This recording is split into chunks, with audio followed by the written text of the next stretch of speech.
અમરેલી જિલ્લામાં આવેલા બગસરામાં સંકટમોચન હનુમાનજી મંદિરે ભવ્ય અન્નકૂટ દર્શન કરવામાં આવ્યા। બગસરામાં નાની બજાર વિસ્તારમાં આવેલા અતિ પૌરાણિક મંદિર હનુમાનજી મહારાજના મંદિરે અન્નકૂટના દર્શન કરવામાં આવ્યા।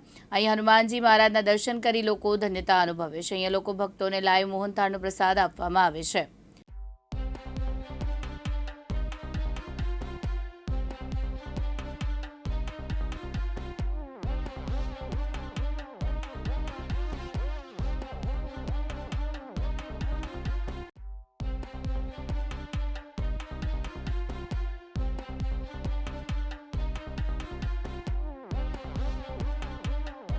દર્શકોને જય સંકટ મોચન હનુમાન।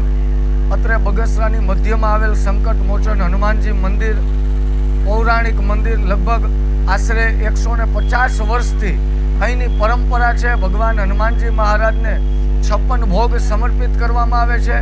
અન્નકૂટના વિવિધ અન્નકૂટના દર્શન કરાવવામાં આવે છે। ભાવિ ભક્તો અનેક ગ્રામજનો અહીંયા દર્શન કરી અને કૃતાર્થ બને છે। તેમજ દરેક દર્શનાર્થીઓને મોહનથાળ સ્વરૂપે પ્રસાદ સમર્પિત કરવામાં આવે છે। આ પરંપરા લગભગ 150 વર્ષથી ચાલતી આવતી એક અનોખી પરંપરા છે। તમામ બગસરાની જનતાને શ્રી સંકટમોચન હનુમાનજી મહારાજના મંદિરે આજ 150 વર્ષથી અન્નકૂટ ધરવામાં આવી રહ્યો છે અને બગસરાની તમામ જનતાઓ અને હજારોની સંખ્યામાં લોકો અહીં દર્શનાર્થે આવશે।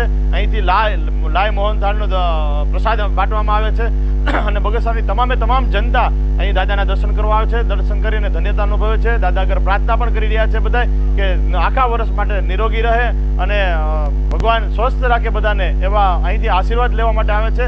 અને હનુમાનજી મહારાજના ખૂબ બધાને આખા બગસરાની જનતાને પૂરા ભારત દેશના ઉપર હનુમાનજી મહારાજના આશીર્વાદ રહે। ત્યારે મંગલ ભવનને આ મંગલહારી દ્રવ સુદર્શન હજીર બિહારી કરે અને ભગવાનનું નામ લે અને ધન્યતા અનુભવે છે। જય સિયારામ, હર હર મહાદેવ। અલ્તાફ અરબ, દિવ્યાંગ ન્યૂઝ, બગસરા, અમરેલી।